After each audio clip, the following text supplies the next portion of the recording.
Sebelum kita akan membaca dan mendengarkan firman Tuhan, kita kembali minta Tuhan persiapkan hati kita. 我们一同进入祷告。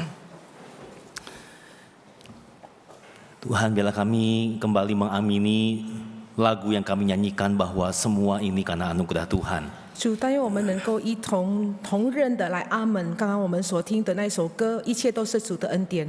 Seringkali kami menjalani kehidupan ini, kami merasa semua dengan kemampuan kami dan kami berusaha mengendalikan segala sesuatu. 我们往往觉得我们所得的、我们所拥有的、我们所得到的，是靠我们自己的能力，因此呢，我们很想控制我们的生活。 Tetapi sesungguhnya semua hal yang kami miliki adalah dari tangan Tuhan. 可是主，事实上我们所拥有的一切都是从你而来的， Dan Engkau sendiri yang memegang kendali atas hidup kami. 并且你自己来掌夺在我们的生命。 Dan kiranya hari ini Tuhan kami boleh datang lagi ke hadapan Tuhan dan merendahkan diri kami. 但愿今天早上我们可以再度来到你的施恩宝座前，让我们可以谦卑我们自己。 Kami sadar bahwa kami tidak mungkin bisa hidup tanpa firman Tuhan. 我们觉悟到，我们没有你的话语，我们根本没办法活得下去。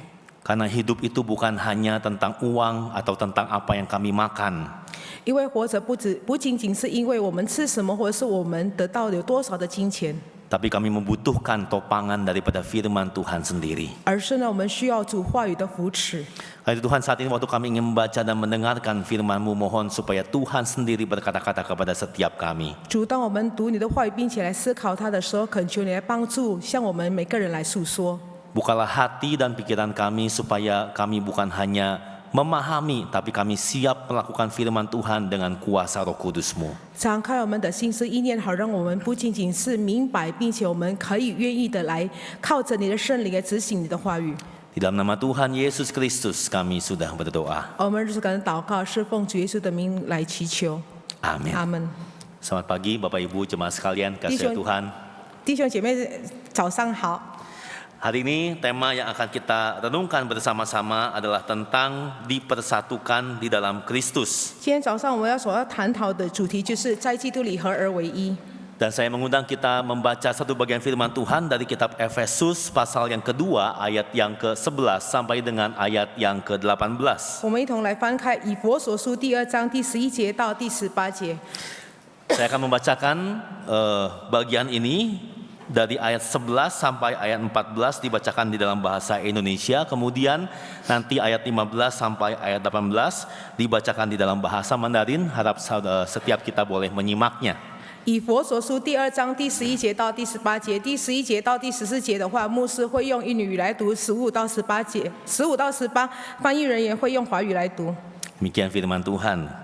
Karena itu, ingatlah bahwa dahulu kamu adalah orang-orang bukan Yahudi secara jasmani, yang disebut orang-orang tak bersunat oleh mereka yang menamakan dirinya sunat, yaitu sunat lahiriah yang dikerjakan oleh tangan manusia. Pada waktu itu kamu tanpa Kristus, tidak termasuk kewargaan Israel, dan tidak mendapat bagian dalam ketentuan-ketentuan yang dijanjikan, tanpa pengharapan dan tanpa Allah di dalam dunia. Tetapi sekarang di dalam Kristus Yesus, kamu yang dahulu jauh sudah menjadi dekat oleh darah Kristus. Karena dialah damai sejahtera kita yang telah mempersatukan kedua pihak dan merobohkan tembok pemisah, yaitu perseteruan. 第15节，而且以自己的身体废掉冤仇，就是那记在律法上的规条，为要将两下击着自己造成的一个新人，如此变成就了和睦。记在十字架上灭了冤仇，便借着这十字架使两下归为一体，与神和好了，并且来传和平的福音给你们远处的人，也给近处的人。 Sampai demikian jauh membaca firman Tuhan pada pagi hari ini. 读经到此为止。 Saudara, tema yang akan kita renungkan hari ini adalah tentang dipersatukan di dalam Kristus. 我们今天早上所要探讨的主题就是在基督里合而为一。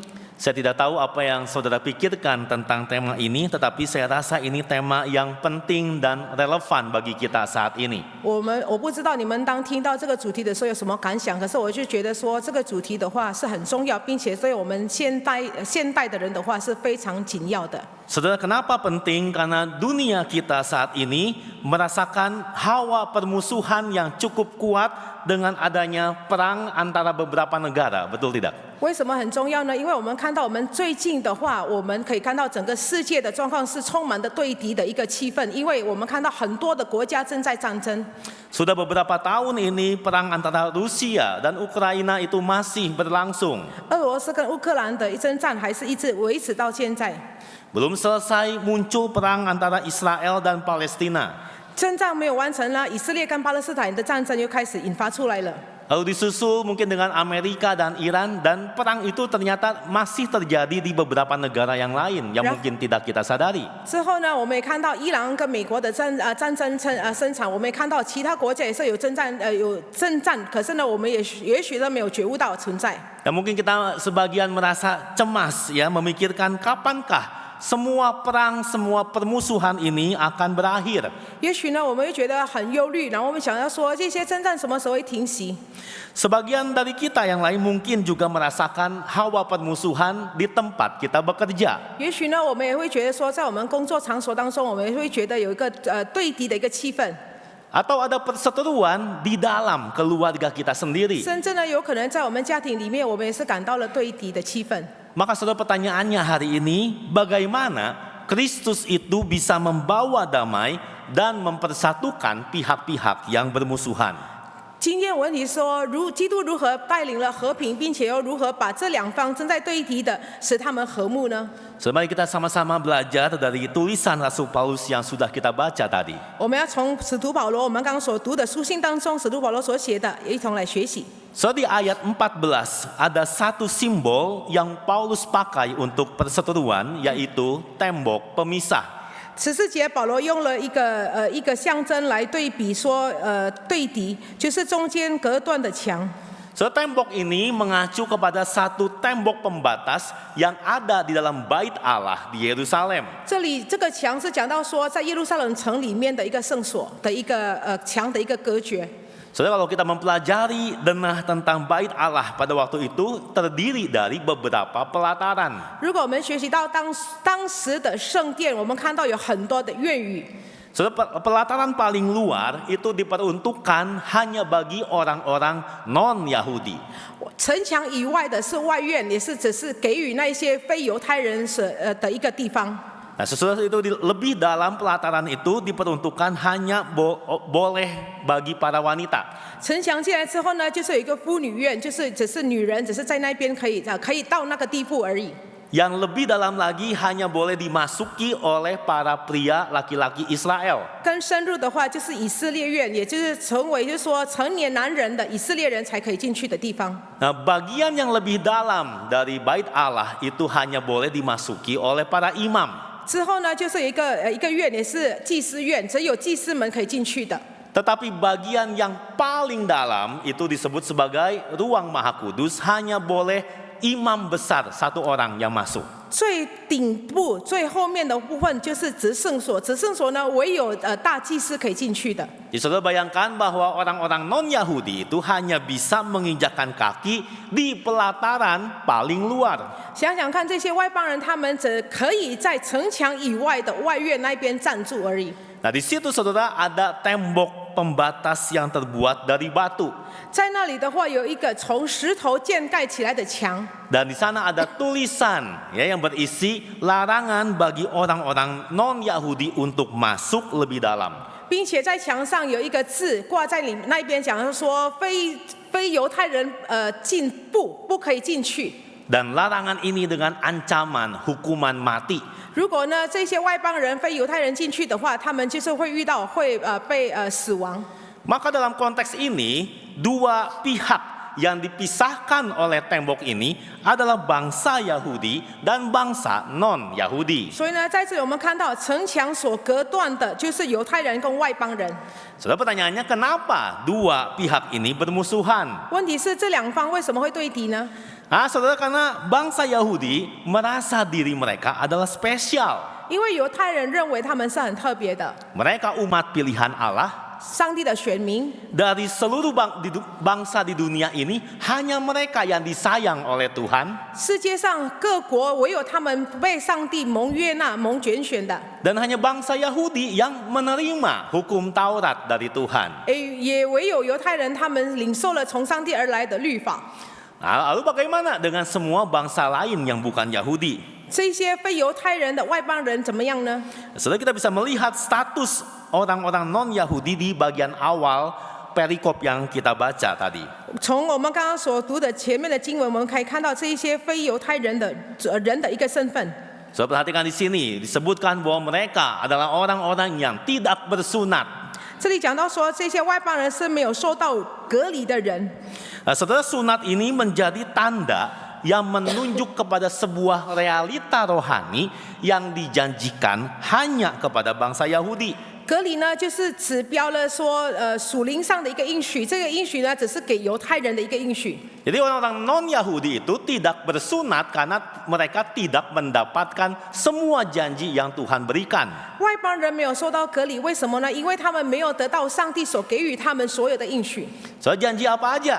什么应许呢？ Dikatakan mereka ini tanpa Kristus, artinya mereka tidak mendapatkan janji Mesias. 就是说他们没有基督，意味是说他们没有得到弥赛亚的应许。 Lalu tidak termasuk ke dalam keluargaan Israel sehingga tidak mendapat bagian dalam perjanjian dengan Allah. 他们不属于以色列的人，使得呢，在整个跟上帝的约的话，他们没有份的。 Saudara, Israel itu disebut sebagai bangsa yang kudus, yang terpisah, di mana hanya Tuhan yang menjadi pemimpin atas bangsa ini. 以色列人是分别为圣出来的国家，意味着是说，唯有上帝成为他们的领袖，唯有上帝来引导他们。 Akibatnya, kalau mereka tidak mendapatkan perjanjian, maka mereka menjadi bangsa yang tanpa pengharapan dan tanpa Allah di dalam dunia ini. 换句话说，如果他们没有得到应许的话，他们变成一个没有盼望、没有指望的一个没有上帝的一个族群。 Nah, saudara, bukankah ini sebuah realita yang mengenaskan? 岂不是这个很可悲的一个事实呢？ Apalagi yang lebih menyedihkan daripada hidup tanpa harapan. 没有盼望的生活是有比什么东西比这个还要可悲的呢？ Tetapi saudara, inilah kondisi semua orang non-Yahudi. 这就是外邦人的一个写照。 Nah, bagaimana dengan bangsa Yahudi yang dianggap dekat dengan Tuhan? 然后呢，犹太人呢，自认为跟上帝亲近的人都是怎么样的生活呢？ Nah, semua keistimewaan dan janji yang dimiliki bangsa Yahudi ternyata menjadikan mereka sombong. 他们拥有的特权，他们得到所有的应许，使他们变成高傲。 Bangsa Yahudi kemudian merendahkan bangsa-bangsa lain dan dari sinilah benih permusuhan itu muncul. 以色列人因着这样子的特权跟应许得到有这样的应许的话，他们开始鄙视了其他的国家的人，然后呢，这样子的话变成对敌的存在了。 Saudara, bangsa Yahudi itu merasa jijik ketemu dengan bangsa-bangsa lain. 犹太人呢，只要看到其他族群的人的话，他们感到很恶心。 Mereka bilang bahwa dari seluruh ciptaan, Tuhan itu cuma sayang dengan kami, bangsa Yahudi. 他们说，透过上帝所有的创造当中呢，上帝只爱我们犹太人。 Lalu kalau kita tanya, ya kenapa Tuhan menciptakan bangsa-bangsa lain? 如果我们说，如果是这样子的话，为什么上帝还要创造其他的族群呢？ Saudara tahu mereka jawab apa? 你知道吗？他们会怎么回答你？ Bangsa lain itu diciptakan untuk bahan bakar neraka. 其他的国家族群的人被创造，好让可以成为地狱的一个燃料。 Jadi kamilah yang dipilih oleh Tuhan. 我们是被上帝拣选的， Semua itu akan menjadi bensinnya neraka. 其他的则会成为地狱的一个燃料。 Lalu saudara, mereka punya aturan, ya. Orang Yahudi itu nggak boleh nolong perempuan non-Yahudi yang mau melahirkan. 他们有一个规定说，犹太人不可以去帮助外邦妇女及要生产的外邦妇女。 Mengapa begitu? Karena itu berarti kita menolong ada satu orang non-Yahudi masuk ke dalam dunia. Nggak boleh. 为什么是这样子呢？因为他们讲到说，这样子的话，我们去帮忙一个外邦人要来到世界，这个是不可以的。 Kalau ada orang Yahudi kemudian pacaran ketahuan sama non-Yahudi dan menikah, 如果一个犹太人跟非犹太人谈恋爱之后结婚呢， maka sama si keluarga orang Yahudi itu dilangsungkan ibadah, bukan pemberkatan nikah, ibadah perkabungan. 然后呢，犹太人的家庭当中，他们会开始举办了一个丧礼。 Karena itu berarti sudah dianggap orang mati kamu menikah dengan bangsa lain. 因为他们被视为已经死的人，你既然娶了或者是嫁给外邦人，你是死的人。Saudara bayangkan ya, orang non-Yahudi diperlakukan demikian, pasti mereka juga akan sangat benci dengan orang-orang Yahudi. 想想看，外邦人要这样子对待他们，当然是很怨恨犹太人。Nah, maka saudara inilah perseteruan yang terjadi antara kedua belah pihak. 这也是为什么会引发出这两个对敌的一个就是族群。Nah, pertanyaannya, kalau permusuhan itu sudah sedemikian dalam dan sedemikian tajam, apakah masih mungkin untuk diselesaikan? 问题是这两方的对敌非常的深，非常的根深蒂固，有可能我们可以解决掉吗？ Dalam hal inilah kemudian Paulus menawarkan sebuah solusi. 在这样的一个状况，保罗是来带给他们一个解决方案。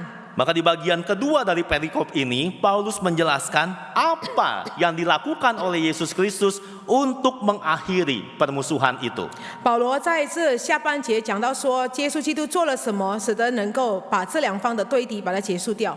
So dikatakan di ayat 14, karena dialah Yesus itu damai sejahtera kita yang telah mempersatukan kedua pihak dan merobohkan tembok pemisah, yaitu perseteruan. 14节，因他使我们和睦，将两下合而为一，拆毁了中间隔断的墙。 Jadi saudara Paulus berkata bahwa melalui darah Tuhan Yesus, orang-orang non-Yahudi yang dahulu jauh sekarang sudah menjadi dekat. 甚至呢，保罗还讲说，透过耶稣的宝血，这些非犹太的人原本是很远的，现在已经变成离我们很近了。 Sekarang ini di dalam Kristus, maka tembok pemisah itu sudah dihancurkan, dirobohkan. 现在在基督里面，这些墙的话，城墙的话已经被摧毁了。 Nah, saudara, bagaimana mungkin apa yang Yesus lakukan? 这样怎么可能呢？耶稣到底做了什么？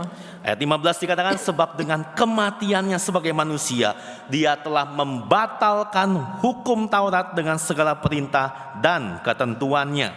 15节告诉我们说，他以自己的身体废掉了冤仇，然后呢，就是那记在律法上的规条，是为要将两下因着自己造成一个新的人。 Jadi saudara, bangsa Yahudi berkeyakinan mereka terima Taurat dari Tuhan, maka mereka itu harus berpegang pada hukum Taurat supaya bisa diterima oleh Tuhan. 犹太人犹太人认为的话，他们是从上帝而来得到的律法，并且他们要遵守律法，使得他们能够蒙上帝悦纳。 Tetapi sebetulnya semua hukum Tuhan itu adalah bayang-bayang yang menunjuk kepada pengorbanan Kristus di atas kayu salib. 可是呢，事实上他们所执行、所持守的那些律法的话，只是一个写照。这些写照呢，是指在基督在十字架上的一个牺牲。 Semua persembahan korban, semua ritual dalam bait Allah itu menunjuk kepada kematian dan kebangkitan Kristus. 圣所里面的所做的一举一动的一个活动，并且包括他们的奉献，就是也是指的是基督在十字架上的牺牲。 Sehingga sesudah Yesus mati dan bangkit, semua hukum Taurat ini, semua ritual itu tidak lagi dibutuhkan. 因此呢，当主耶稣已经死在十字架上，并且复活之后呢，这一些活动，这些律法上的活动，而且律法上的规条已经不再需要了。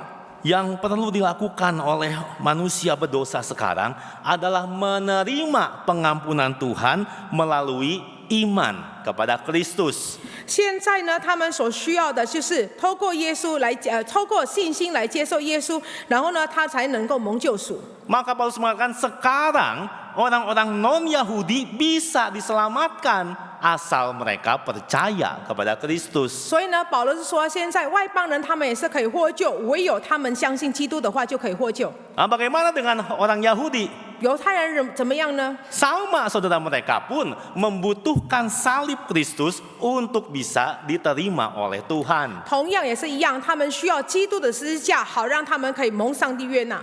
Hukum-hukum yang diberikan kepada bangsa Yahudi itu hanya untuk menunjukkan bahwa mereka tidak mungkin bisa mentaatinya dan mereka membutuhkan Kristus. 给予犹太人的律法只是指示上要给他们知道说，这些律法你根本没办法成全，你需要的是一个中保，就是基督。 Oleh karena itu, kedua pihak yang tadinya bermusuhan sekarang dicipta menjadi satu manusia baru. 所以呢，原本是这两方正在对敌的两方，现在呢已经融合在一起，变成一个新造的人。 Saudara perhatikan kata baru ini menarik ya, karena itu berarti Yesus membawa bangsa Yahudi dan membawa bangsa non-Yahudi menjadi satu. 这里讲到新的话，新造，这个是很有趣，就是把基督把犹太人跟外邦人融合在一起，变成一个。 Artinya saudara bukan orang non-Yahudi dijadikan orang Yahudi atau sebaliknya, tetapi dari keduanya muncul tercipta satu jenis manusia yang baru. 意味是说，不是犹太人变成外邦人，或者是外邦人变成犹太人，并不是这个意思，而是呢，犹太人跟外邦人融合在一起，然后呢，生产出来一个新的人。 Nah, saudara, kesatuan ini bersifat spiritual atau rohani. 这个样的一个合而为一，是属于属灵上的合而为一。 Dan untuk memperdamaikan keduanya dalam satu tubuh dengan Allah melalui salib, dengan melenyapkan perseteruan pada salib itu. 就是把这两个正在对敌的对敌方，然后呢，让他们融合在一起，再透过基督的十字架，让他们能够合而为一。 Ayat 17 dikatakan, ia datang dan memberitakan damai sejahtera kepada kamu yang jauh dan damai sejahtera kepada mereka yang dekat. 17节告诉我们说，他来传和平的福音给你们远处的人，也传给你们近处的人。 Saudara perhatikan bahwa kata damai itu diulang beberapa kali. 我们要看一下，讲到平安的福音的话，这里讲到有被重复了好几次。 Permusuhan itu melenyapkan damai. 对敌使平安消除了。 Tetapi karya kematian Kristus di atas kayu salib memulihkan, merestorasi damai itu kembali. 可是呢，基督在十字架的牺牲，使和平把它恢复了起来。 Saudara, dalam kekristenan, kata damai itu bukan hanya bicara tentang perasaan, bebas dari masalah. 在基督教里面的教导讲到平安的话，并不只是说我的心里感到平安，然后呢，我就是从此没有问题。 Tapi saudara, damai itu paling utama bicara tentang relasi. 最主要的平安是讲到是关系。 Saudara, kalau kita coba memahami ya, apa sebetulnya yang menjadi penyebab dari semua bentuk permusuhan di dunia ini? 我们要回复看看世界上所有的对敌者，根源是什么？ Saudara, Alkitab menjelaskan bahwa segala bentuk permusuhan itu hadir waktu manusia jatuh ke dalam dosa. 圣经告诉我们说，当人类掉落在罪里头，这一些对敌的事情就开始一个一个产生出来了。 Dosa mengakibatkan engkau dan saya menjadi musuhnya Tuhan. 罪使你和我成为上帝的敌人。 Dan dosa itu juga yang menjadikan engkau dan saya musuh terhadap sesama kita. 也最使你我跟我们周遭的人变成一个对敌的人。 Maka solusi yang Allah sediakan bagi permusuhan adalah salib Kristus. 所以呢，基督为我们给予的解决方案就是基督的十字架。 Melalui kematiannya, Kristus itu mendamaikan manusia berdosa dengan Allah. 透过他的死亡，基督把这些罪人跟上帝和好。 Dan dia juga mendamaikan manusia dengan sesamanya. 同时呢，他也把人与人之间的关系把它弄好起来，和好起来。 Semua tembok pemisah itu diruntuhkan. 所有的隔间的一个隔间的城墙的话，已经被摧毁。 Dan semua orang percaya dari segala bangsa didamaikan dan dipersatukan menjadi satu manusia baru. 所有信徒、所有相信的人、各国各方的人，能够被融合成一个新造的人， Satu tubuh Kristus. 一个基督的身体。 Dan itulah gereja Tuhan. 这就是教会。 Maka saudara, segala perbedaan yang menjadi sumber konflik, kebencian, dan kesombongan seharusnya sudah dibunuh di atas salib Kristus. 因此呢，所有使纷争的一个根源、怨恨，然后呢对敌的话，应当在基督的十字架之上已经被摧毁了。 Saudara, itulah yang kita baca dari ayat 11 sampai ayat 18. 这就是我们透过以弗所书2章11到18节所说的。 Maka saudara, bagaimana aplikasinya bagi kita hari ini? 今天呢，对我们的引用如何呢？ Pesan firman Tuhan jelas. 主话语的讯息很清楚。 Terhadap segala permusuhan yang terjadi dalam dunia ini, obat penawarnya hanya satu, yaitu salib Kristus. 对于世界上所有的对立的话，唯有一个能够解决，就是基督的十字架。Maka saudara ada 2 aplikasi yang ingin saya sharingkan hari ini. 所以呢，有2件事引用是我想跟大家分享的。 Yang pertama saudara, oleh karena salib Kristus adalah solusi terhadap permusuhan, marilah kita terus memberitakan salib Kristus kepada orang-orang yang belum pernah mendengarnya. 因为基督的十字架是唯一能够使对敌的两方的话能够合一的话，因此呢，我们要殷勤的把基督的十字架传给那些未信主的人。 Semungkin kita merasa cemas dan pesimis melihat kondisi dunia sekarang yang dipenuhi dengan berita perang, permusuhan di sana-sini yang sepertinya jauh dari kata selesai. 也许呢，我们看到现今的世界，我们看到的新闻给我们很消极的一方面，我们也不知道说这个问题什么时候可以解决。 Kata damai itu seperti sebuah dunia hayal belaka. 和平呢，已经变成很遥远一个天方夜谭。 Kita mungkin merasa putus asa dan kehilangan harap. 也许呢，我们觉得很绝望，然后失去了盼望。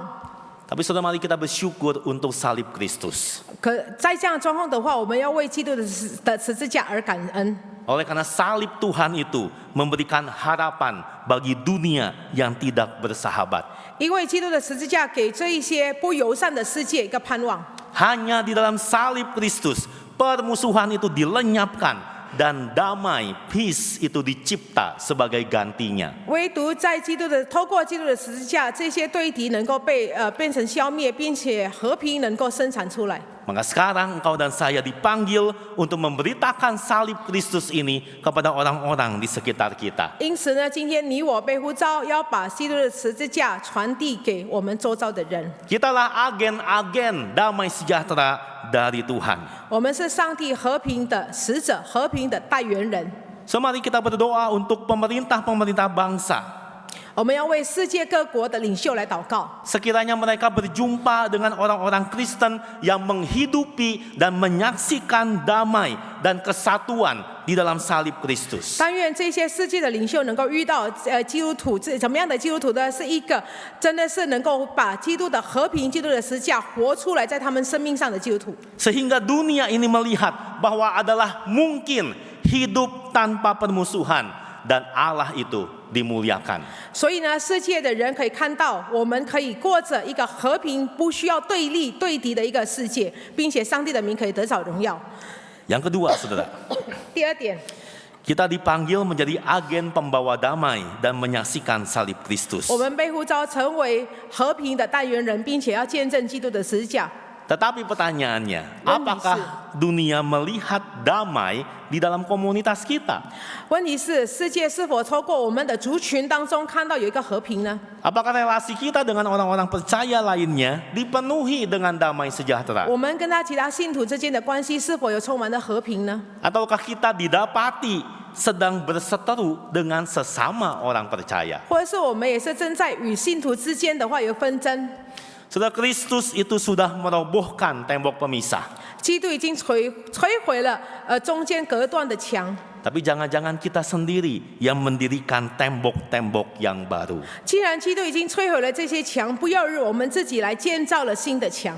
Seberapa kita bisa mengasihi orang yang berbeda dari kita? 我们如何有多深多远可以去爱跟我们不一样的人？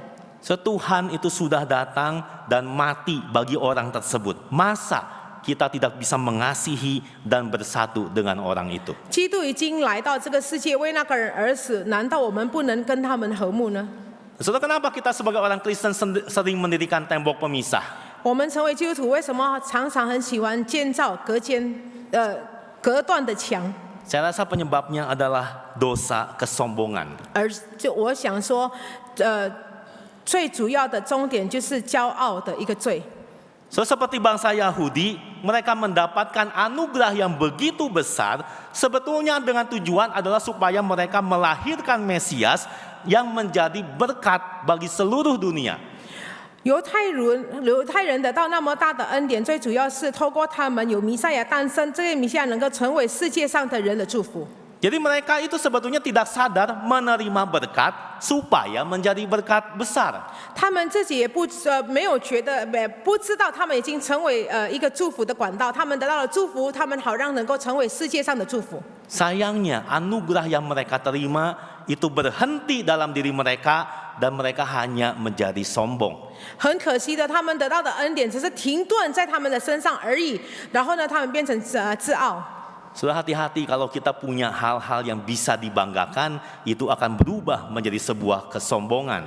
所以呢，要小心，如果我们生命上有一些事情，我们觉得是可以引以为傲的，然后呢，这会变成我们的一个绊脚石。 Kita akan merendahkan yang lain yang berbeda dari kita. 我们会鄙视那些跟我们不一样的人。 Dan kalau komunitas kita isinya orang-orang seperti demikian, jangan harap ada damai sejahtera. 如果我们的族群充满的是这样子的人的话，我们不要希望，不要盼望我们会有和平在当中。 Saudara, saya ingin mengakhiri pertemuan ini dengan dua cerita. 我要想用2个故事来结束今天早上的讲道。 Sejak abad 18 itu terjadi kebangunan rohani yang besar di Amerika.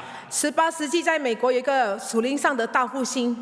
Seberapa banyak yang kita pernah mendengar nama Jonathan Edwards atau George Whitefield. 我们常常听到 Jonathan Edwards 或者是 George Whitefield 这2个名字。 Saudara, lewat khotbah mereka itu ribuan orang itu bertobat percaya kepada Tuhan. 他们讲到的话，数千人相信主悔改。 Tetapi saudara, dalam ibadah KKR itu juga banyak manifestasi yang tidak biasa. Ada orang-orang yang menangis kencang, ada orang-orang yang lain yang tertawa bersukacita begitu terbahak-bahak. 可是呢，在整个崇拜会当中，数千人信主，可是我们也可以看到有一些不正常，就是当时候不是很正常的一个现象发生。有的人是大声的喊哭，有的人大声的在一边的嘲笑，就是讥笑。 Bagaimana kemudian respons gereja-gereja di Amerika terhadap KKR seperti ini? 这样子一个布道会，当时候的美国教会看到这个现象之后，他们有怎么样的回应？ So ternyata tidak semua gereja suka dengan kebangunan ini. 原来呢，我们可以看到，不是所有的教会能够接受这样大复兴。 Salah satunya saudara yang disebut namanya adalah Charles Chauncey. 其中之一的话，我们可以知道是 Charles Chauncey 这个人。 Saudara, dia menulis buku yang panjang, dia riset ke sana sini dan dia menyerang Jonathan Edwards. 他做了很多的一个考察，然后呢写了一本书，然后去攻击 Jonathan Edwards。 Saudara, dia bilang bahwa kebangunan rohani itu sesuatu yang palsu. 他说这个属灵上大复兴的话是个虚构的。 Banyak orang-orang yang ngaku-ngaku bertobat itu ternyata hidupnya tidak berubah. 那一些人自称为悔改的人，可是我们看到他生命没有改变。 Maka harusnya pakai dong otak sedikit ya. Ini kebangunan ini hanyalah sebuah delusi. 所以呢，我们可以看到说，这个大复兴的话只是一个幻觉。 So memang betul bahwa tidak semua orang yang mengaku bertobat itu kemudian menunjukkan buah-buah pertobatan. 必须要承认，那些自称为悔改的人的话，他们生活根本没有活出了悔改的一个果子。 Jonathan Edwards juga mengakui bahwa ada sebagian orang itu hanya emosi sesaat. Jonathan Edwards 也是承认，那时候在布道会有一些人们可能是一个情绪上那一刹那波动起来的。 Tetapi Chauncey langsung melihat semua fenomena ini adalah palsu dan sesat. 问题是川系的话，看了这些现象的话，是一个虚构，这些是错的。 Nah, saudara tahu apa yang terjadi? 你们知道发生什么事吗？ Gereja di Amerika terpecah menjadi dua saat itu. 当时呢，美国的教会已经分裂成2边， Kebangunan besar terjadi, tapi perpecahan besar terjadi. 大复兴产生，可是呢，教会也是分裂了。 Kenapa bisa begitu? 为什么会这样子呢？ Karena orang-orang seperti Charles Chauncey merasa enggak mungkin itu berasal dari Tuhan. 因为像Charles Chauncey这些人，他们认为说这些并不是从上帝而来的现象。 Dia merasa punya teologi yang lebih baik, yang lebih solid daripada orang-orang seperti itu. 他觉得说他拥有更深入、更稳固的一个神学。 Cara mereka menangis, cara mereka ketawa, enggak mungkin itu tidak cocok dengan teologi dia. 因为他们的现象所活出来的现象，跟他当时得到的一个神学的教导是不符合的。 Maka Chauncey membangun tembok pemisah dan dia tidak sanggup melihat pekerjaan Tuhan di dalam kebangunan rohani itu. 他没办法看到上帝在整个大复兴的工作，因此他建立了城墙。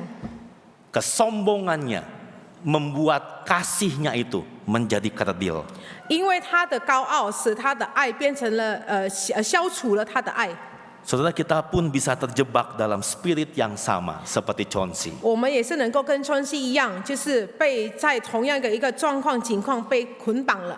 Saudara, kisah yang kedua itu dari sebuah novel judulnya Picturesque Notes of Edinburgh.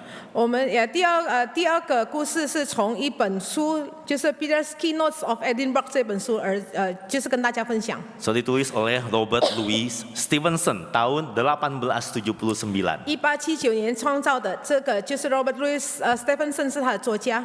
So dia menulis tentang kisah dua orang wanita yang bersaudara, ya, Cici sama Dede begitu 就 yang 是他 tidak. 讲到说一对姐妹的故事。 Dua saudari ini tidak menikah dan mereka tinggal di dalam sebuah kamar. 一对姐妹呢，她们同时活在一个房子里面，然后呢未婚。 Nah, walaupun Cici sama Dede, saudara, ternyata mereka punya perbedaan. 虽然是姐妹，可是呢，她们有一个不一样的一个构思， Yaitu apa, saudara? 是什么呢？ Mereka berdebat tentang Alkitab.